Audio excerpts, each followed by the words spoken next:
오늘은 이미 알고 있는 진리, 이미 알고 있는 진리라는 제목으로 우리 하나님 말씀 함께 나누도록 하겠습니다. 베드로가 베드로후서에서 강조하고 있는 바는 우리가 처음 붙잡은 소망 위에 끝까지 굳건히 서서 그리스도인의 삶을 계속해서 영위해 나가는 것입니다.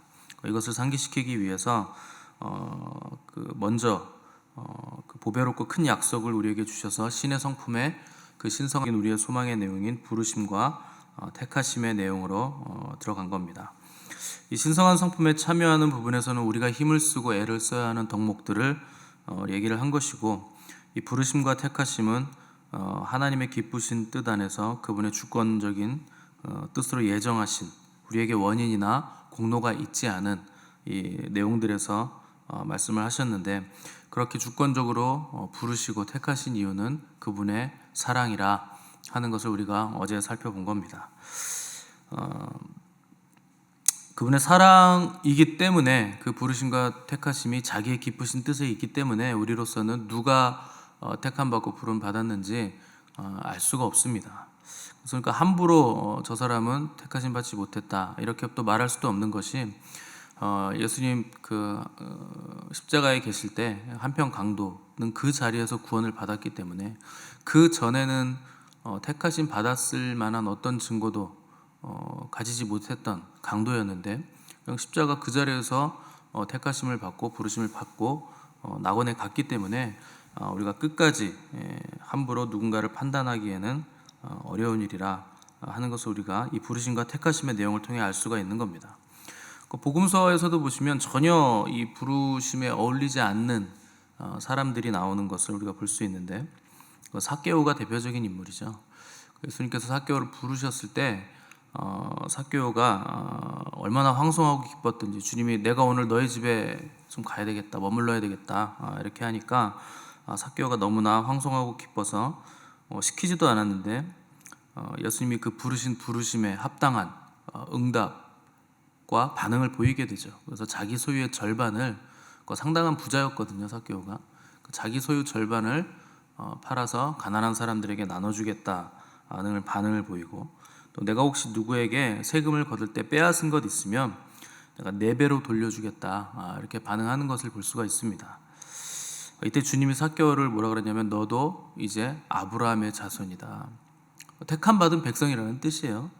근데 사람들은 뒤에서 이제 수군수군 됐죠. 저 사람이 세리의 집에 머물고 그와 함께 먹고 또 심지어 아브라함의 자손이라 이렇게까지 얘기하니까, 당시 세리는 민족의 고요를 빨아먹는 매국노예요. 세리와 동급이 창기죠. 그래서 세리와 창기들과 함께 밥을 먹는다, 함께 지낸다, 이렇게 예수님이 이렇게 이제 요구를 했던 건데, 아무튼 사람들의 판단과 시선에 있어서 삭개오는 전혀 아브라함의 자손이 될 수 없는 사람, 또 민족의 고요를 빨아먹는 원수고 매국노였지만 주님은 그를 부르시고 또 하나님의 택하신 백성으로 그를 보시고 계셨다 하는 겁니다. 그러니까 우리의 시선과 주님의 시선이 완전히 다르다는 것을 알 수가 있죠. 또 반대로 부자 청년 같은 경우에 주님 앞에 나왔을 때 굉장히 의로운 자로 나왔습니다. 나는 어려서부터 율법 다 지켰습니다, 이렇게 자신 있게 말할 수 있을 정도로 누가 보기에도 거룩한 삶을 살았고, 누가 보기에도 이 사람이 택함 받지 않으면 누가 택함 받을까 싶은 삶의 모습을 가지고 있었는데, 예수님께서 직접 콜링을 하시죠. 너 나를 따라와라. 그런데 네가 가진 재산 다 팔아서 가난한 사람 나눠주고 따라와라. 이렇게 직접 부르심을 주셨을 때 근심하면서 돌아가는 것을 우리가 보게 됩니다.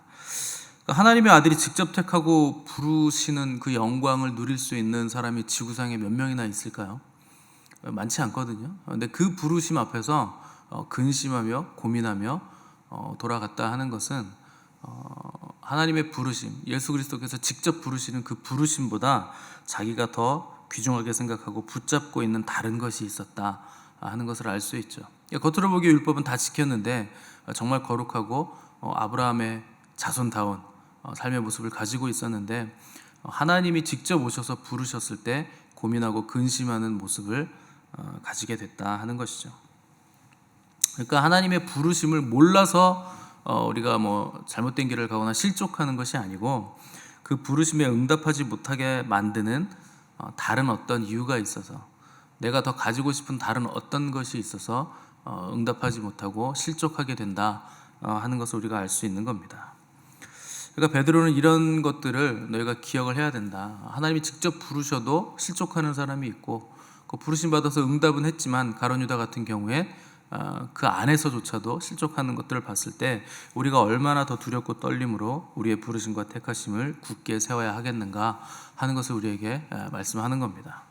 그래서 베드로는 이 부르심과 택하심에 합당하게 반응하는 자들이 얻을 수 있는 것 두 가지를 약속했는데, 첫 번째는 언제든지 실족하지 않을 것이라 하는 약속이고, 두 번째는 그리스도의 영원한 나라에 넉넉히 들어가게 될 것이라 하는 약속을 제시를 하고 있습니다. 첫 번째, 실족하지 않는다는 것은 넘어지지 않는다는 뜻이죠. 넘어지지 않는다고 하니까 뭐 죄를 짓지 않게 되는 것인가 이런 생각을 할 수 있는데, 그런 건 또 아닙니다. 그러니까 실족하지 않는다는 것은 비틀거릴 수도 있고 실수할 수도 있겠지만, 그러나 절대 완전히 쓰러지지는 않을 것이다 하는 뜻입니다. 그러니까 쓰러지지 않는다는 것은 붙들어 주신다는 얘기입니다. 우리가 그 방향성을 가지고 추구하면 성령께서 우리를 붙들어 주시고 도와주신다는 거죠. 또 쓰러지지 않는다는 것은 한결같은 길을 간다는 뜻이고, 끝까지 간다는 뜻입니다. 그리고 꼬린 지점까지 가서 결국에는 최후 승리를 얻게 된다 하는 뜻입니다. 우리의 힘으로는 이 승리를 얻을 수 없는데, 하나님께서 그리스도 안에서 부르시고 택하신 자들에게는 또 성령을 선물로 주시기 때문에 성령님의 도우심으로 우리가 이 영광스러운 승리를 우리가 포기하지만 않으면 마침내 얻게 될 것이라 하는 것을 지금 보증하고 약속을 해주고 있는 겁니다.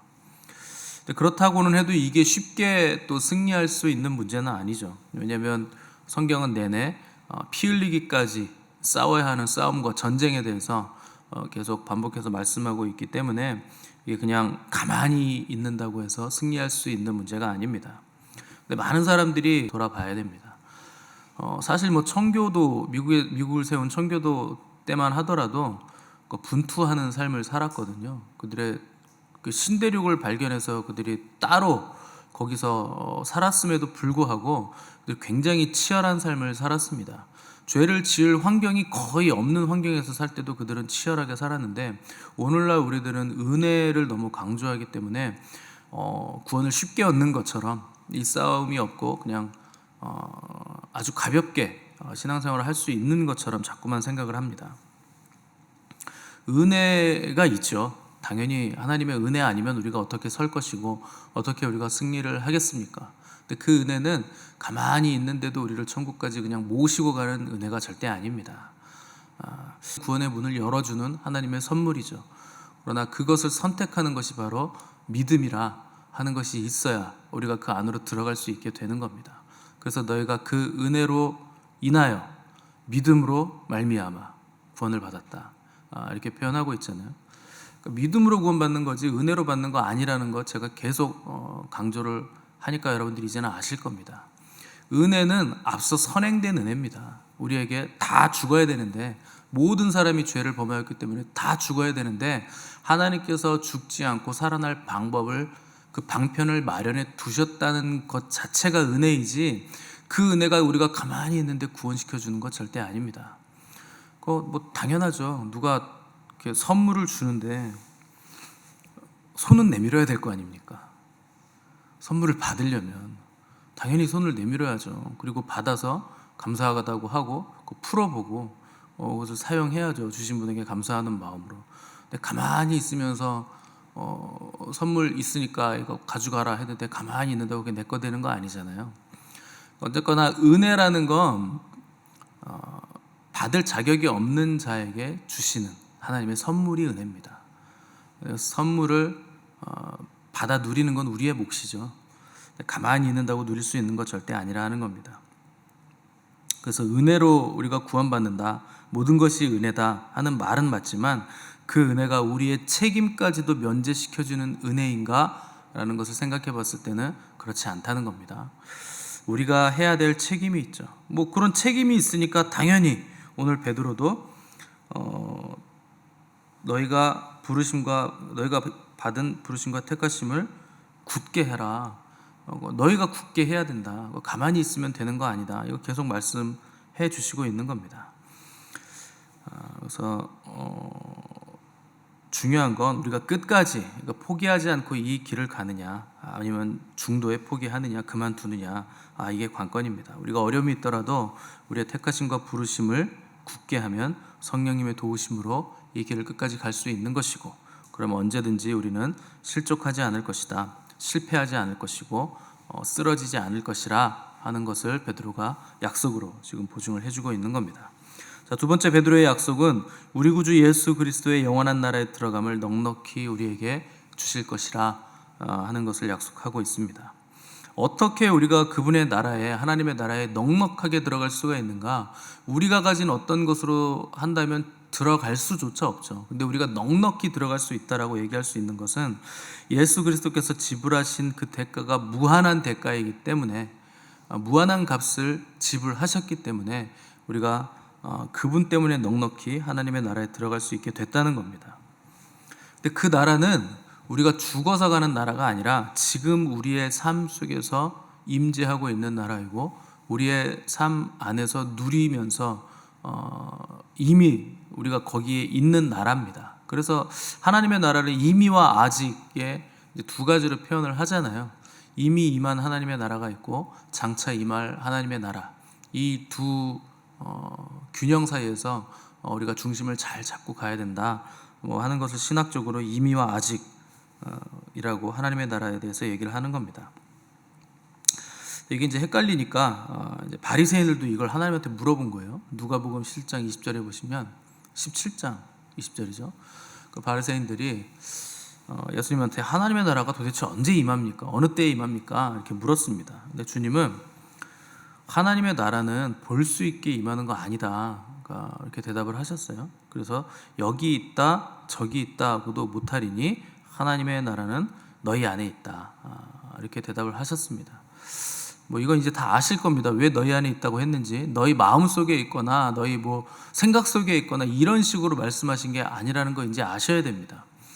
바리새인들이잖아요, 물어본 사람들이. 그들 마음 속에 하나님의 나라가 있을 리가 없지 않습니까? 그러니까 예수님께서 그렇게 얘기하신 건 내가 하나님의 나라라는 뜻입니다. 너희 중에 지금 있지 않느냐, 내가 여기 와 있지 않느냐, 육신을 입고. 내가 하나님의 나라다. 하나님의 나라는 그래서 너희 가운데 있느냐 했을 땐 너희 중에 있다, 이런 뜻으로 말씀하신 거죠.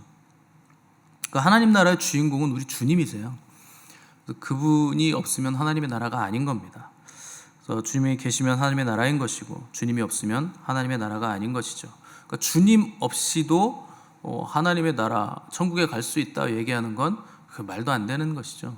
주인이 없는데 어떻게 그 나라로 우리가 가겠습니까? 내가 주인을 모시고 있지 않으면 주인 없는 나라로 가겠죠.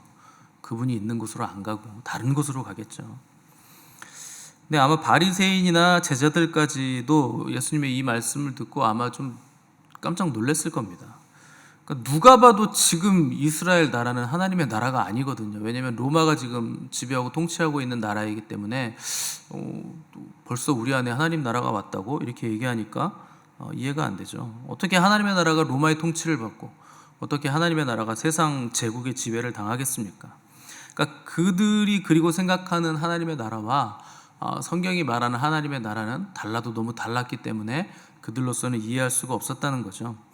근데 이제 주님은 하나님의 나라는 보이게 임하는 나라가 아니라 이렇게 말씀하심을 통해서 세상적인 가치관이나 너희들이 생각하는 그런 사고나 그림으로는 그릴 수 있는 나라가 아니다, 이렇게 선포하시고, 또 다른 곳에서 하나님의 말씀과 성령님이 통치하시는 곳이면 바로 그곳이 하나님의 나라라, 이렇게 가르쳐 주셨습니다. 그래서 내가 하나님의 성령으로 악한 영을 쫓아내는 것이면 하나님의 나라가 이미 너희에게 임하였느니라, 이렇게 말씀하심으로써 그 나라는 하나님의 말씀이 다스리는 나라요, 성령 하나님께서 역사하시고 권능으로 임하셔서 모든 악한 것들을 축출하는 나라가 하나님의 나라라, 이렇게 정의를 내려주신 겁니다. 사람들은 이제 말씀과 성령이 우리를 다스리고 하나님의 말씀으로 통치를 받고 있는 나라가 하나님의 나라라는 개념을 머리로는 아는데 삶으로는 그렇게 살지 못하는 겁니다. 그래서 하나님의 나라는 내가 죽으면 가는 나라라고 그냥 아득하게 생각하고 있는 거죠. 그러니까 혹시 그 나라에 내가 들어감을 얻지 못하게 될까봐 애를 쓰고 혹시 내가 탈락되지는 않을까 이렇게 막 두려움에 벌벌 떨면서 그리스도인들까지도 그렇게 이 땅에서의 삶을 살고 있는 겁니다. 그러니까 그것 가지고 이단들이 다 이렇게 조종하고 이렇게 싹 다 빼먹는 거거든요. 왜냐하면 제일 잘 먹히는 종말론이 그거잖아요. 14만 4천. 그 안에 들어가면 구원 받는다. 하나님 나라 들어간다. 그러니까 그 인원 안에 들어가기 위해서 힘을 쓰고 애를 쓰고 혹시 내가 탈락될까봐 이게 막 벌벌 떨면서 사람들을 조종하고, 그래서 언제 오니까 일단 다 바치고 다 팔아서 바치고 같이 모여서 우리 그분이 오심을 예비해야 된다. 뭐 이런 식의 구조로 만들어 놓으면 이상하게 사람들이 또 그런 데 많이 또 넘어갑니다.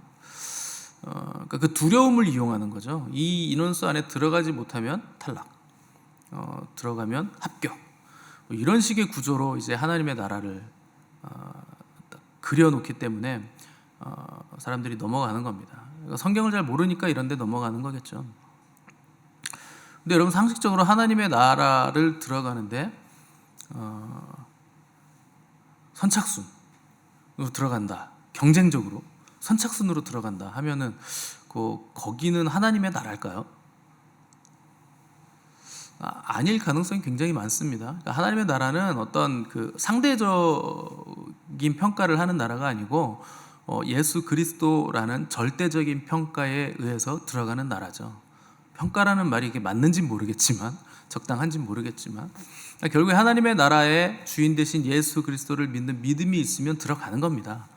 근데 그 분을 믿지 않으면 거기 못 들어가는 것이고, 무슨 우리가 선착순하는 것처럼 빨리 뛰어가지고 뭐 몇 등 안에 들어오면 들어가는 개념으로는 하나님의 나라를 설명할 길이 없는 거죠. 또 그렇게 해서 들어간다 한들 경쟁이 있고 뭐 싸움이 있고 그런 나라라고 한들 거기가 또 얼마나 좋겠습니까? 그런 식으로 들어간다면. 하나님의 나라는 예수 그리스도, 그분을 내 삶의 구세주의 왕으로 모시고 있는가, 실제 그런 삶을 지금 살아가고 있는가, 그러면 여러분들은 하나님 나라 안에서 지금 살고 있는 겁니다. 그러면 뭐 이게 다인가? 또 그렇지는 않죠. 결국 궁극적으로 주님이 다시 오셨을 때 그 나라는 실제적으로 이루어지게 될 것이고, 그때는 모든 죄와 슬픔이 다 사라진 완전한 하나님의 나라의 모습이 우리 안에 이루어지게 될 것입니다. 그러니까 이 이미 이루어진 하나님 나라와 장차 도래할 하나님의 나라를 우리는 두 개 다를 살아내야만 하는 겁니다. 그래서 이 땅에서부터 우리는 하나님의 나라 안에서 하나님의 말씀의 통치를 받고 성령님의 권능과 역사를 충만하게 경험하면서 그 나라를 경험하는 것이고, 그리고 궁극적인 하나님의 나라를 소망할 수 있게 되는 겁니다. 이런 내용들은 여러분들이 다 이미 아시는 내용들일 거예요. 그죠? 신앙생활 평생 하시면서 얼마나 많은 설교를 통해서 하나님의 나라는 임하는 나라이기도 하지만 이미 여기서 누려가는 나라라 하는 말씀을 얼마나 많이 들었겠습니까? 그런데 이미 알고 있는 내용들이지만 우리가 자꾸 확인하고 기억을 해야 된다 하는 것이 오늘 베드로의 권면입니다. 그래서 12절에서 이미 알고 있는 진리에 서 있으나 내가 항상 너희에게 생각나게 하기 위해 이 말을 하고 있다, 이렇게 기록을 했습니다. 그만큼 우리가 이미 알고 있는 것들을 이 땅에서 살다 보면 세상의 영향력이 거세게 밀고 들어와서 자꾸 하나님 나라를 누리며 사는 것을 잊게 만든다는 겁니다. 마치 지금은 하나님의 나라가 아닌 것처럼, 여기는 그냥 세상이고 악하고 우리는 여기서 싸움만 있고 누림은 없는 것처럼 이렇게 생각하기 쉬운데, 이 나라 안에서, 이 세상 안에서 그 나라를 누려야 여기서부터 거기까지 이어지는 하나님 나라의 연속성을 우리가 살아갈 수 있게 된다는 것이죠. 그래서 깊은 진리를 배우고 깨닫는 것도 중요하지만 이미 알고 있는 진리에 굳게 서는 것, 이것도 굉장히 못지않게 중요하다 하는 겁니다. 그래서 사도 바울은 우리가 아는 것과 믿는 일에 하나가 되어 온전한 데까지 나아가야 된다. 그러니까 알고 있다면 그것을 믿어야 되고, 그렇게 믿는다면 사는 실제 삶으로 살아내는 그 삶의 자리에서까지도 그 믿음대로 사는 것을 보여도 된다는 거죠. 그래서 그것을 성경에서는 그리스도의 장성한 분량이 충만한 데까지 이르는 것이라, 이것이 아는 것과 믿는 것이 하나 된 온전한 것을 그리스도의 장성한 분량의 충만함이라 이렇게 표현을 했습니다. 왜 그런가? 우리는 자칫 잘못하면 머리로만 알고 삶으로는 알지 못하기 때문에 그런 거예요. 그래서 머리에 있는 게 가슴으로 내려오는데 석삼년이죠. 또 가슴에 있는 게 우리의 발과 팔로 실제 실행이 되기까지 또 석삼년이 걸리고 20년 걸려야 아는 것을 살아낼 수 있는 지경이 된다라는 뜻이죠. 그러니까 왜 그러냐? 그만큼 오래 걸린다는 뜻이 아니라 머리가 너무나 발달했다는 거죠. 듣기만 하고 살아내지는 않기 때문에 그 사람이요 듣잖아요. 듣고 머리로 알고 있잖아요. 그러면은 내가 그렇게 사는 것 같아요. 그 희한한 겁니다. 그러니까 내가 알고 있는 건, 그러니까 누군가에게 들은 건 내가 아는 것 같고, 내가 알고 있는 건 내가 그런 사람 같은 거예요. 한 3번만 누가 옆에서 이분은요 대단한 사람이에요 라고 그냥 마음에 없는 말을 한 3번만 해주잖아요. 그럼 그 사람이 희한하게도 내가 대단한 사람인 것 같은 착각을 합니다. 예전에 제가 그래서 그 EBS 음악 감독할 때 PD들한테 이제 후배들을 이제 가끔 이제 일 도와주러 오거나 이제 오면 소개시켜 줄 때가 있어요. 그러면 뭐 별 볼 일 없는데도 그냥 PD들한테 이 친구는 뭘 굉장히 잘하고 뭐 탁월합니다 이렇게 얘기하면 나중에는 그냥 지가 정말 그런 줄 알아요. 그냥 입 바른 소리 몇 번 해주면 정말 그런 줄 압니다. 그래서 이제 나중에는 자기가 자기를 그렇게 소개해요. 그냥 제가 한 그 얘기를 그대로. 희한하죠. 실제로는 잘 못하는데 이렇게 머리에 이렇게 세뇌가 되는 겁니다. 우리가 이런 오류에 빠지기가 굉장히 쉽습니다. 자꾸 들으면 알게 되고, 근데 아는 걸 살아야 되는데 아는 만큼 살아내지 못하면서도 내가 꼭 그런 것 같은 착각을 하기 쉽다는 거죠. 우리가 얼만큼 착각을 많이 하냐면 내가 하나님의 부르심과 택하심에 대한 것도 안다고 생각합니다. 그래서 어떤 사람들 보고서 판단을 해요. 아, 저 사람은 지옥 가겠다, 저 사람은 천국 가겠다 이런 식으로 판단을 하는 거죠. 여러분 뭐 감각적으로 동물적으로 그렇게 판단하지 않습니까? 아유 저거 저렇게 살아가지고 안 되는데, 무슨 일이 있으면 저거 새벽 예배 안 나올 때 그때부터 내가 알아봤다, 이런 식으로 자동 머리가 여러분들은 아니겠지만 그런 분들이 있어요. 겉으로 보이는 모습으로 하나님 나라를 평가하려고 하고 그 나라에 속한 백성들도 내 마음대로 등급화를 딱딱 시켜놓는 거죠. 심지어 내가 보기에 별 볼 일 없어 보이면 멸시하려는 사람들도 굉장히 교회 내에 많습니다. 딱 봐도 알겠다는 거죠. 그거 뭐 꼭 뭐 봐야 아냐? 그냥 하나 보면 알지 뭐 이런 식으로 하는 건데 대단한 착각입니다. 어려서부터 율법 다 지킨 부자 청년이 천국 갈지, 민족의 고열을 빨아먹는 삭개오가 천국 갈지 아무도 몰라요. 그 유대인들도 그걸 모르는 거죠. 그 우리 옆에 있는 사람들도 누가 장성한 분량인지 누가 함량 미달인지 우리가 판단할 문제도 아니고 판단할 능력도 없죠. 우리가 뭐 제대로 된 판단을 할 수가 있는 사람들입니까? 우리의 생각이 그렇게 신적인 하나님의 그 부르심을 알 수 있을 만큼 신적입니까? 신성한 성품에 참여한다고 하니까 이제 정말 신적이라 이렇게 생각할 수도 있겠지만 지금은 아닙니다. 아직은 아니에요. 판단은 하나님의 몫이고 모든 부르심과 택 사람도 멸시하지 않으세요. 그분을 아직 모르는 사람이라도 하나님은 멸시치 않으십니다. 왜냐하면 하나님은 모든 사람이 하나님을 알아서 구원에 이르기를 원하시는 분이시기 때문에 여기 모든에는 제외되는 사람이 없는 겁니다. 과거에 왔었고 지금 존재하고 앞으로도 오고 올 모든 인류가 다 구원받기를 하나님은 원하시는 분이세요. 그렇기 때문에 하나님은 그 어떤 사람도 멸시하지 않으십니다. 사람들은 삭개오를 멸시했지만 주님은 삭개오를 아브라함의 자손으로 인정해 주셨습니다. 그러니까 우리의 판단과 주님의 판단은 완전히 다르다는 것을 알 수 있습니다. 예수님이 오신 이유는 의로운 자들 부르러 오신 것이 아닙니다. 죄인을 부르러 오신 겁니다. 별 볼 일 없는 사람들, 삭개오 같은 사람들, 이런 사람들 부르러 오신 것이죠. 그래서 구원이란 그분의 부르심에 응답하고 그 부르심에 합당한 삶을 사는 겁니다. 그러니까 우리가 내뱉은 말이 또 우리가 사는 삶의 모습이 우리의 영혼을 결정할 거예요. 그래서 우리는 함부로 누굴 판단하는 사람들이 되면 안 되고 그리스도의 마음을 가진 그리스도인이 되어야만 하는 겁니다. 99% 그리스도인이 되시면 안 돼요. 100% 그리스도인이 돼야 됩니다. 거반 그리스도인인 것 같은 삶을 사는 것도 안 되는 겁니다. 100% 그리스도인이란 100% 그리스도의 것이라는 뜻입니다. 우리는 주님의 것이에요. 내가 나의 것이 되면 안 되는 겁니다. 내가 주님의 것이라는 건 굉장한 기쁨이죠. 영광이고 우리에게 너무나 복됨을 선물해 주는 조건이 그리스도의 소유가 되는 겁니다. 이걸 모르기 때문에 우리가 실망하고 자꾸 낙심하는 거예요. 내 존재의 가치를 내가 결정하기 때문에 실망하는 것이고, 혹은 내가 나를 결정하지 않으면 다른 사람하고 비교해 가지고 내 존재의 가치를 평가하고 그 기준에 못 미친다고 생각하니까 도대체 나란 인간은 뭔가, 이런 생각에 빠지기도 하고 낙심을 하고 실망을 하게 되는 것이죠. 근데 우리는 주님의 것이고 주님의 소유입니다. 누가 평가하시는가? 주님이 우리를 평가하실 거예요. 주님은 우리를 뭐라고 평가하시냐면, 너는 택한 족속이고 왕같은 제사장이고 거룩한 나라고 하나님의 소유된 백성이다. 이렇게 평가를 내려주시는 겁니다. 대단한 영광이죠. 그래서 우리는 예수님이라는 포도나무에 붙어있는 가지인 겁니다. 우리가 그분께 젖붙임을 받은 거예요.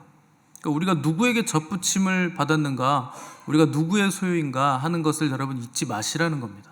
이미 알고 있는 너무나 뻔한 진리이지만 이것을 잊으면 여러분들은 스스로를 평가할 때 나는 정말 별 볼 일 없구나, 나는 아무것도 아니구나, 나는 맨날 넘어지는 한심한 존재구나, 이런 식으로 생각이 자꾸 가게 된다는 것이죠.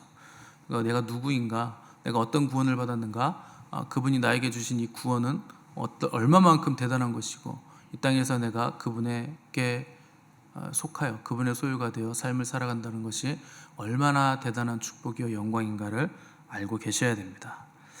그래서 얼마나 우리의 부위 묵상하시고 이미 알고 있는 이 진리들에 굳게 서셔서 흔들림 없이 실족하지 않고 하나님의 나라에 넉넉히 들어감을 얻는 저 여러분 되시기를 간절히 바랍니다. 함께 기도하겠습니다.